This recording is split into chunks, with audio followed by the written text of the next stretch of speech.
Hey Steppers, I just wanted to get with you today on steps 8 and 9. Here I am on the beautiful Miami Beach.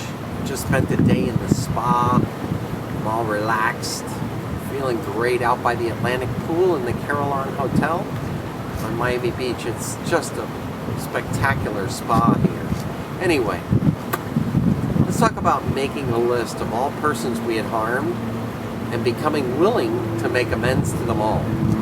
Now, after going through the transformation in steps 6 and 7, the first natural organic thing that an individual who's had a change of heart would want to do is make restitution, maybe for the harm that they've done. And in many cases, we talk about having that list of resentments from step 4.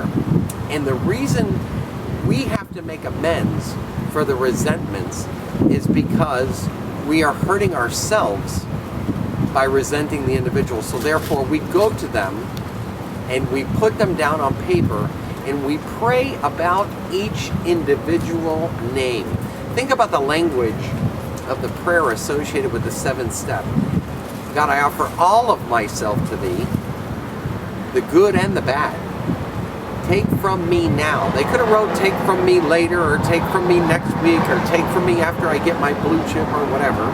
They said take from me now every single defect in my character which stands in the way of my usefulness to you and my fellows. And the reason that they wrote it that way is that we're looking to cleanse ourselves. We're looking to rid ourselves of the burdens that we carry emotionally, psychologically, physically. These things manifest themselves in our own body, and it's like we are assembling a judge and a jury and rendering a conviction on ourselves for something that we did maybe 5 years ago, 10 years ago, 20 years ago. And that emotional toxicity, it has an effect on everything that we experience, whether it be in our body or whether it be in a social setting or maybe even in a relationship with a spouse or perhaps with a child.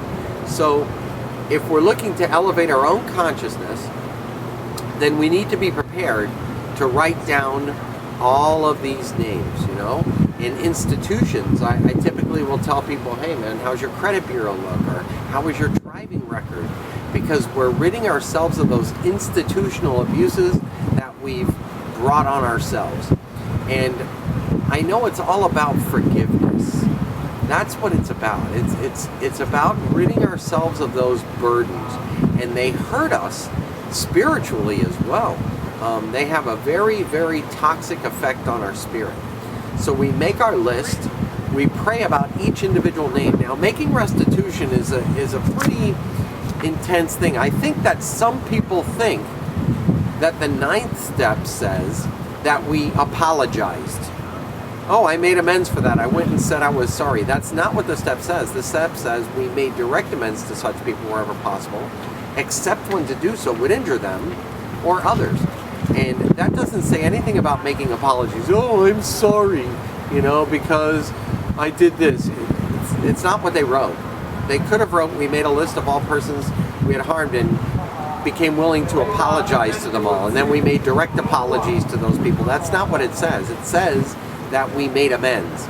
And that means if I took money from you, then I pay you the money back. I restitute. I make restitution for what I had done wrong. If I stole something from you, I restore that. If I harmed you in any specific way that I can repair, that I can amend, then I'm going to fix it. I'm going to make restitution for that. The whole point here is that we go through the process and we make an attempt. Now, whether the other person receives it or not is none of our business. But we make the effort. We make the attempt. We go through the process and we ask the individual, what is it that I can do that would make restitution for this? And I've had people tell me, hey man, I never want to talk to you again. I never want to see you again, And if they say something like that, I've heard people come back to me, as their sponsor. Oh, I've had the guy says he never wants to see me again and never wants to talk. Well, great. He just told you how to make amends. He just explained to you how he wants you to fulfill that amends, and you abide by that request. Now, In many cases, it's not going to be easy, but it's about developing a brotherly love. And the only way I can share love with another person is to demonstrate that I love myself enough to have some level of character and integrity to take ownership of that which I had done wrong and make an attempt to make restitution for it. And when I do those things, what happens for me is serendipitous. Things just start to align. They just start to happen on purpose. And good things will come of it, although you may not feel it right away or you may not see the evidence of it right away. Just trust me, over time, when you take this bearing and you head in this direction of forgiveness and brotherly love, what develops over time is a much greater experience of life. So if you haven't gotten to this point, I would highly encourage that you do the first 7, before you attempt to do this, because what it does is when you rush into this a little bit too quickly, you lack the credibility and you lack the time and the experience to really resonate with those people that you're supposed to be interacting with, and they chime you in as a phony, and it really doesn't. Instead of working for you, it works against you. So don't try to rush the process. The process is in fact the product. So just know this: it's not going to be easy, but nobody promised it would be easy. The only promise is that it's going to be worth it, because you're going to know a new freedom and a new happiness. You'll comprehend the word serenity, and you will know peace no matter how far down the scale you've gone. You'll see that your experience can benefit others. That feeling of uselessness and self-pity will disappear. You'll lose interest in selfish things and suddenly gain interest in your fellows. Self-seeking will slip away. Your whole attitude and outlook upon life will change. You'll suddenly realize that God is doing for you what you could not do for yourself. So these promises are extremely extravagant. Now, do they sound extravagant? Absolutely.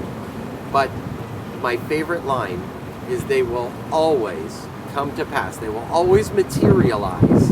And there's a condition on that materialization. They'll always materialize with the condition that if we work for them, and this is the work that we have to do. It's self-sacrificing work. So I encourage you to do it. Do the first 7, obviously, before you attempt 8 and 9, just so you have the credibility. And know that you're giving birth to a new life. And the only way to bring forth new life is through labor. Any of you who are parents will know that if you've seen a woman give birth to a baby, we're not raising the dead here. We're giving birth to new life. So therefore, there's going to be labor involved. And know this, that the only way out is through radical change. All right, we'll talk to you next week. Bye-bye.